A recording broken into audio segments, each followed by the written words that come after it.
Welcome. In this session, we're going to look at question 3 for component 4, Producing and Analysing. So if you've missed any of the previous sessions and you'd like to catch them, they're all here on YouTube for you to view. If you like this format and you'd like to show us your support, it'd be great for you to give us a thumbs up, give us a like, subscribe to the channel. All your support just keeps all this going and make sure that we can produce loads more free content for you guys. As well as this, you will find loads of information on all the exams and all of the coursework on musictechstudent.co.uk, so please check that out as well.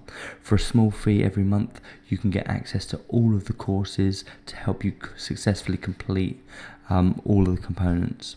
So without further ado, let's crack on.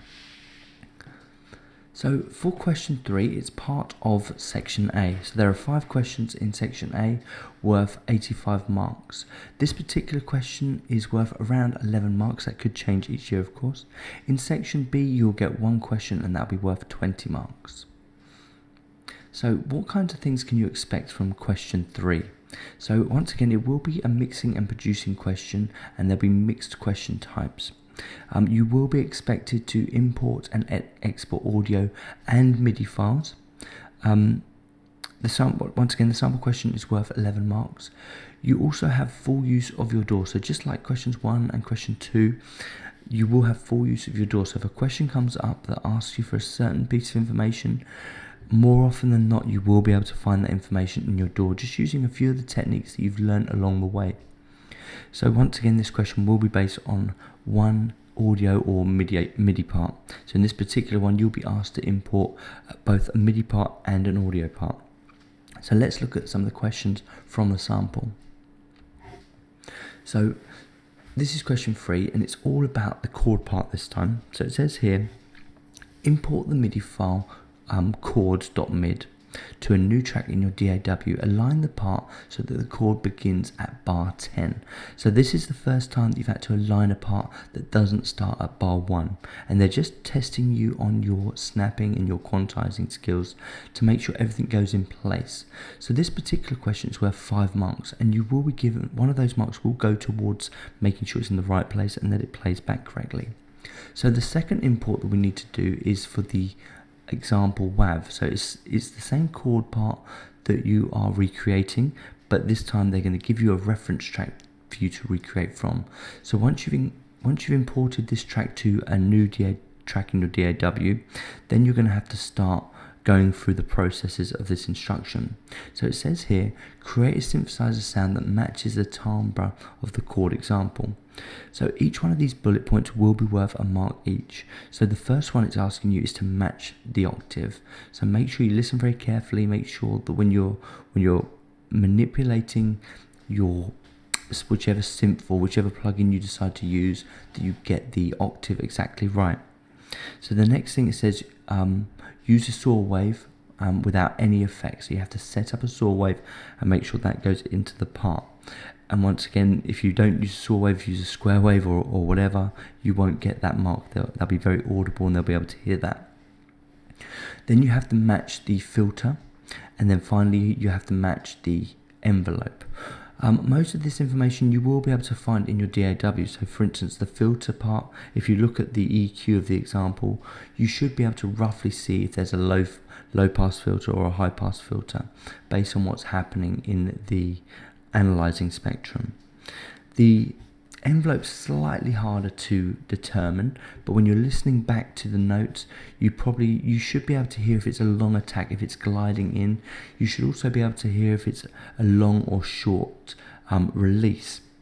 And then after that, if it's a long note, you should be able to hear whether it's going to be a short or long decay onto sustain.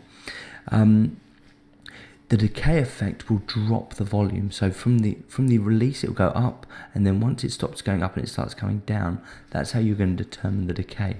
It's not the easiest thing to replicate, but I do suspect that any part they give you won't be particularly complex. So let's move on. So that was question A. So once again, we're still looking at this chord part all the way through question 3. So in the B section, or the B question, now you're expected to interpret some data.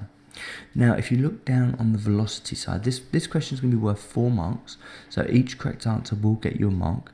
If we look down at the velocity in decibels, this information you should be able to find in your list editor, and you should be able to write it there. And that'll be a really good reference point for being able to convert into binary. So use your DAW to get the velocity, or something similar will come up, based on the pitch of what's playing, of course. And then finally convert that to binary. So you will have to understand what binary is. You will have to understand how to calculate a particular number. So in this particular instance, when you get to the F#5, it actually goes up to 99.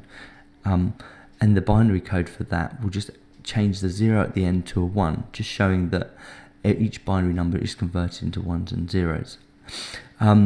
So have a look at that, work out how to convert binary. That's going to be your main thing.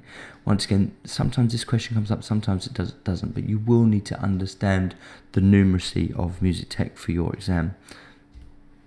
So the final question then is all to do with portamento and pitch and actually manipulating notes. So it says here there are two notes that are played in bars 27 and 28.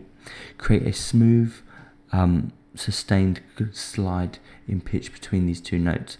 So you will be able to use either a portamento effect for that, or you will be able to use some kind of pitch bend automation, just to make it really smooth between the notes. Make sure it glides just like a chord part would do, so you don't have any of these sudden jumps. And then finally you're going to be asked to bounce down the part. So make sure you bounce it down as question 3 with your candidate number on it. So once again, this is worth 11 marks. So in preparation for this particular question, I would definitely keep practicing importing and exporting MIDI files. I would practice recreating synth parts, looking at how to recreate the octave, EQs, envelopes, things like that. And then practice using portamento effects and pitch bend automation, just so you're prepared for anything like that. Really and truly, this particular practical question could come from anywhere, but that's it's a good place to start as any. Practice interpreting information from your list editor. So if you're using a full DAW, you will have some kind of list editor in there somewhere that basically interprets the MIDI notes and shows you all of the data that's been generated from the MIDI notes. And then finally, just have a look at information on how to convert numbers into binary. So I hope that was useful. Keep up your revision, keep up your practice, and I will see you in the next video.